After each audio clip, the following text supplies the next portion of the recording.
샬롬. 성경 속 여인들의 신앙과 삶. 믿음의 여인들. 라합.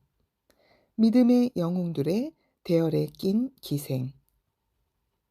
로마 시대의 어느 여관의 청구서. 포도주와 빵 1에이스. 뜨거운 식사 2에이스. 노새를 위한 건초 2에이스. 여자 1명 8에이스. 데오도르 버트. 성경은 사실을 있는 그대로 숨김없이 말해주는 정직한 책이다. 성경은 라합이 돈을 벌기 위해 몸을 파는 기생이었다고 말해준다. 어떤 사람들은 그녀가 여관 주인이었다고 말하며 그녀의 슬픈 이야기를 감추려고 애쓴다. 그것이 사실일지도 모르지만 어쨌든 그녀가 도덕적으로 부패한 여인이었다는 것만은 분명하다. 그 당시 여관 주인은 주로 여자였다. 훗날 로마 시대의 여관 청구서에 식사대와 여자를 위한 비용은 적혀 있는 반면 잠자는 비용은 언급되지 않았다는 사실이 흥미롭다.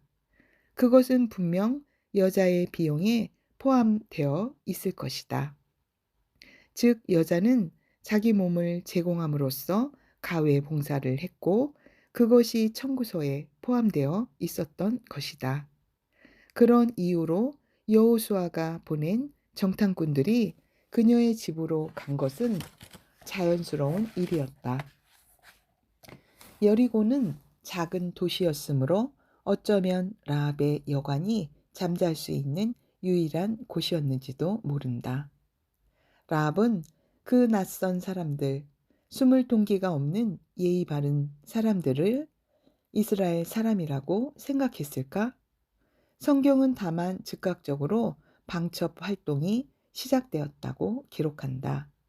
왕은 유대인 정탐꾼들이 도시에 들어왔다는 소식을 듣고 즉시 그들을 체포하라고 사람을 보냈다. 그러나 자기 집에 유숙한 손님들의 신분을 알게 된 라합은 그들을 지붕 밑 3대에 숨겨 주었다. 그때는 추수기였고 성벽을 쌓은 도시는 작았기 때문에 좁은 거리에 사는 주민들은 조그마한 공간만 있어도 창고로 사용했다. 뚫린 지붕은 멀리서도 다른 사람들이 볼 수 있었지만 라합의 집은 달랐다. 그 집은 이중의 성벽 위에 세워져 다른 집보다 높았기 때문에 아무도 지붕 위를 볼 수 없었다. 정탐꾼들은 안전했다. 물론 잠깐 동안이었다. 라합은 왕의 심부름꾼들을 따돌렸다. 그들이 그 지역을 샅샅이 뒤지는 동안 그녀는 숨어 있는 정탐꾼들과 이야기했다. 그녀는 하나님께서 그들에게 땅을 주셨다는 것과 그 지역 백성들이 홍해가 갈라지는 이적 때문에 그들을 두려워한다는 것을 알고 있었다. 또한 하나님께서 하나님의 백성을 위해 무슨 일을 하셨는지도 잘 알고 있었다. 그녀는 정탐꾼들에게 이스라엘의 하나님 때문에 사람들이 이스라엘 사람들을 두려워한다고 말했다. 그녀는 바른 정보대로 행동하는 현명한 여인이었다. 그녀는 그들과 이야기하면서 신중함을 보였고 그들을 숨기는 데에서 민첩함을 나타냈다. 또한 그녀는 자신의 선의에 보상을 받을 수 있다고 생각했다. 내가 당신들의 생명을 구해주었으니 당신들도 나와 내 친척의 생명을 구해주시지 않겠습니까? 그녀는 이스라엘의 하나님에 대한 믿음을 표현하는 동시에 자기 자신에 대한 염려도 자연스럽게 드러냈다. 그녀는 하나님께서 하나님의 백성을 위해 싸우시며 이 땅을 그들에게 주시려고 한다는 것을 믿고 있었다.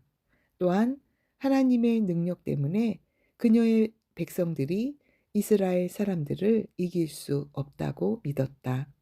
그녀의 행동은 그러한 믿음을 기반으로 한 것이었다. 그녀는 정탐꾼의 군대가 도시를 점령하려고 돌아올 때 그녀의 생명을 구해주겠다는 약속을 요구했다. 그래서 그들은 라합에게 창가에 붉은 줄을 매달아 놓으면 그 집안에 있는 사람들을 아무도 해치지 않을 것이라고 말했다. 어떤 성경 주석가들은 그 붉은 줄이 라합의 부도덕적인 직업을 나타내는 것이라고 말한다. 즉 그것이 라합의 붉은 불빛을 의미했기에 아무도 그것을 의심하지 않았다는 것이다. 그것이 사실일 수도 있고 아닐 수도 있지만 양자 간에 합의된 상황인 것은 분명했다. 라합은 지체하지 않았다. 그 사람들이 떠나자마자 창문에 붉은 줄을 매달았다. 그녀는 자기 집이 다른 사람들의 집과 쉽게 구별될 수 있다는 것을 확인하고 싶었다. 하나님은 사람들이 그분을 진지하게 생각하기 원하신다. 훗날 예수님이 제자들에게 이 세상의 아들들이 그 세대에는 빛의 자녀들보다 더 지혜롭다고 하시며 그것을 증명하셨다. 일주일 뒤 홍해의 이적이 재현되었다. 다시 한번 깊은 물이 갈라졌다. 이스라엘 사람들은 높은 뚝이 쌓여 있던 요단강을 마른 발로 건넜다. 그리고 며칠 뒤 라합은 이스라엘 사람들이 성 주위를 조용히 돌고 있는 것을 보았다. 성문은 닫혀 있었다. 한 사람의 유대인도 들어올 수 없었다.